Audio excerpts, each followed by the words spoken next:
C'est-à-dire que compte tenu de la menace et quoi qu'il advienne en Ukraine, nous avons besoin d'augmenter nos capacités de défense et nous avons besoin de bâtir, sur les quelques années qui viennent, des capacités de défense autonomes pour les Européens.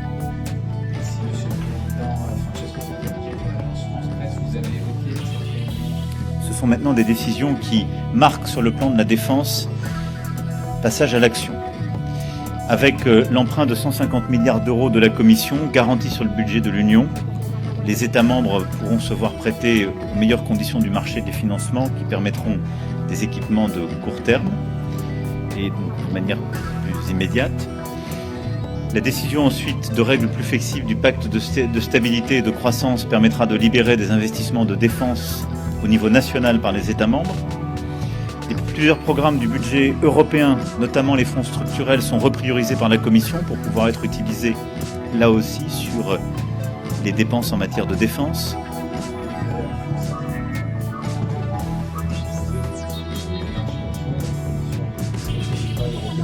Et si on veut vraiment avoir des grands programmes européens et avoir une base industrielle européenne, il faut un financement européen. Et donc ce que nous allons soutenir, c'est en effet qu'on puisse aller vers des financements innovants.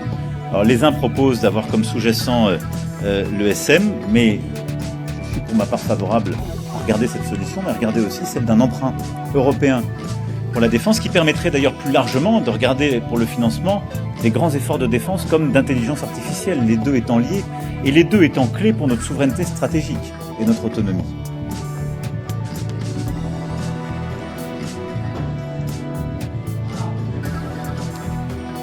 Les Russes ont très clairement dit quelle était leur volonté.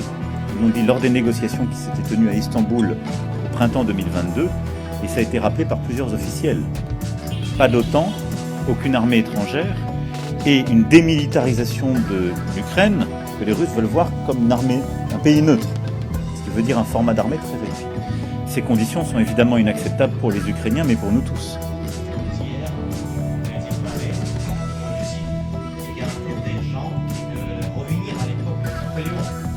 En 2025, l'Union européenne fournira à l'Ukraine 30,6 milliards d'euros au titre de la facilité pour l'Ukraine et de l'initiative ERA du G7, financée par, vous le savez, les intérêts des actifs russes immobilisés.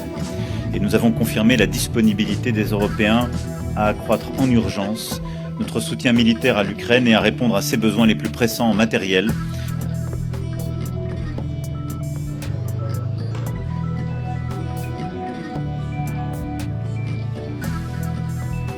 L'idée que nous allions d'abord vers une trêve qui permette d'être mesurée et vérifiée, trêve dans les airs, sur mer et sur les infrastructures civiles, qui puisse ensuite permettre de discuter ce qui constitue les garanties de sécurité au sens large, qui vont du renforcement de l'armée ukrainienne à la présence de forces européennes ou non européennes sur le sol ukrainien, jusqu'à d'autres types de garanties.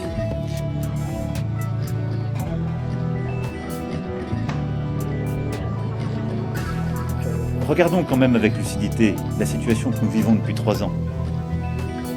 Pourquoi les Européens et tous plus largement sont dans cette situation face à l'Ukraine? Parce que vous avez une puissance nucléaire qui est l'agresseur. Et donc, de manière assez légitime, l'Europe doit se poser la question de la dissuasion nucléaire pour elle-même, au sens large.